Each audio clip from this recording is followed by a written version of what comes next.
টাকা থাকলেই কি কোরবানি দেওয়া যায়, নাকি সামর্থ্য থাকার পরও কোরবানি না দিলে এমন এক অদৃশ্য আযাব নেমে আসে যা আপনার কোটি টাকার ব্যাংক ব্যালেন্সও ঠেকাতে পারবে না? আজ আমরা কোনো তাত্ত্বিক কথা বলবো না। আজ আপনাদের নিয়ে যাব সবুজ শ্যামল এক গ্রামে, যেখানে ঘটে যাওয়া একটি সত্য ঘটনা যা আপনার কোরবানি দেওয়া না দেওয়ার ভাবনা চিরতরে বদলে দেবে। আমরা জানবো সামর্থ্য থাকার পরও যারা কোরবানি এড়িয়ে যান, রাসূলুল্লাহ সাল্লাল্লাহু আলাইহি ওয়াসাল্লাম তাদের ব্যাপারে কি কঠোর হুঁশিয়ার দিয়েছেন এবং বাস্তব জীবনে এর পরিণতি কতটা ভয়ানক হতে পারে। পরের 5টি মিনিট আপনার জীবনের জন্য অন্যতম গুরুত্বপূর্ণ 5টি মিনিট হতে চলেছে, কারণ এই গল্পের শেষটা আপনাকে স্তব্ধ করে দেবে। আমাদের গল্পের মূল চরিত্র রহমান সাহেব, গ্রামের সবচেয়ে ধনী ব্যক্তি। জমি জমা ব্যাংক ব্যালেন্স সব আছে তার, কিন্তু একটা জায়গায় তার ভীষণ আপত্তি ছিল, আর তা হলো কোরবানির ঈদ নিয়ে। রহমান সাহেব প্রতি বছর কোরবানির সময় এলে সব অদ্ভুত যুক্তি দিতেন।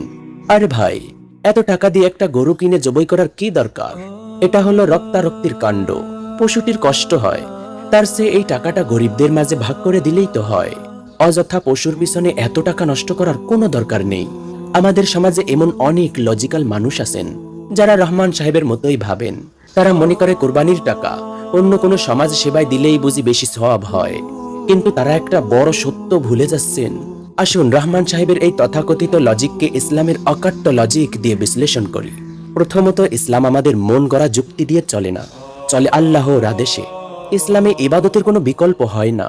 আপনি যদি রমজান মাসে রোজা না রেখে বলেন আমি রোজা রাখবো না, তার বদলে 10 জন গরিবকে বিরিয়ানি খাওয়াবো, আপনার কি তাতে রোজা আদায় হবে? কখনোই না। ঠিক তেমনি কোরবানির দিন রক্ত প্রবাহিত করার চেয়ে উত্তম কোন আমল আল্লাহর কাছে নেই। চলুন হাদিস কি বলে।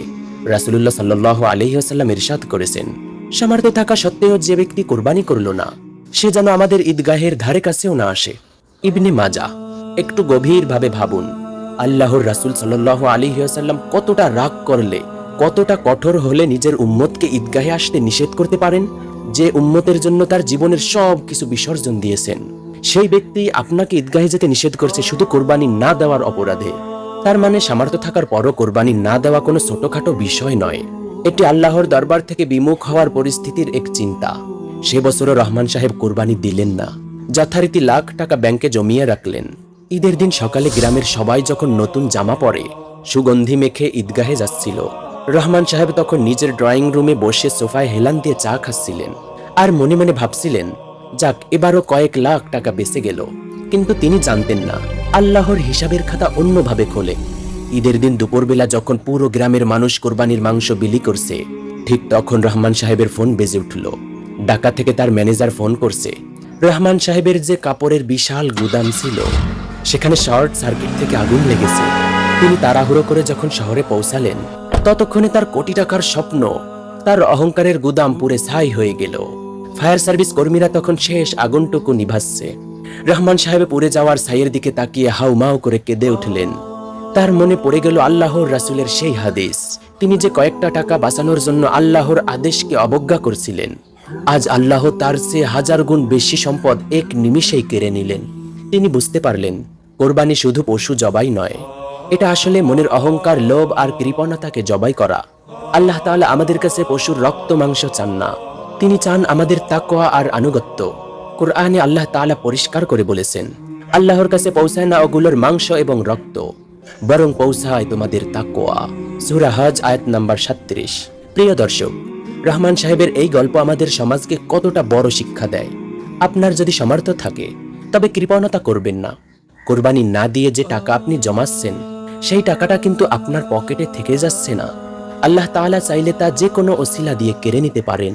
তাই এই কোরবানির ঈদে সমস্ত লোক দেখানো মানসিকতা আর মন গড়া যুক্তি বাদ দিয়ে একমাত্র আল্লাহর সন্তুষ্টির জন্য কোরবানি দিন। ভিডিওটি শেয়ার করার আগে নিজেকে একবার প্রশ্ন করুন, আপনি কি আল্লাহর দেয়া সম্পদ থেকে সামান্য কিছু আল্লাহর রাস্তায় খরচ করবেন, নাকি রহমান সাহেবের মতো শেষ মুহূর্তে আফসোস করবেন? আল্লাহ আল্লাহ, সিদ্ধান্ত আপনার। ভিডিওটি ভালো লাগলে শেয়ার করে অন্যদের চোখ খুলে দেওয়ার সুযোগ করে দিন। আল্লাহ তাআলা আমাদের সবাইকে সহি নিয়তে কুরবানি করার তৌফিক দান করুন। আমিন। আসসালামু আলাইকুম ওয়া রাহমাতুল্লাহ।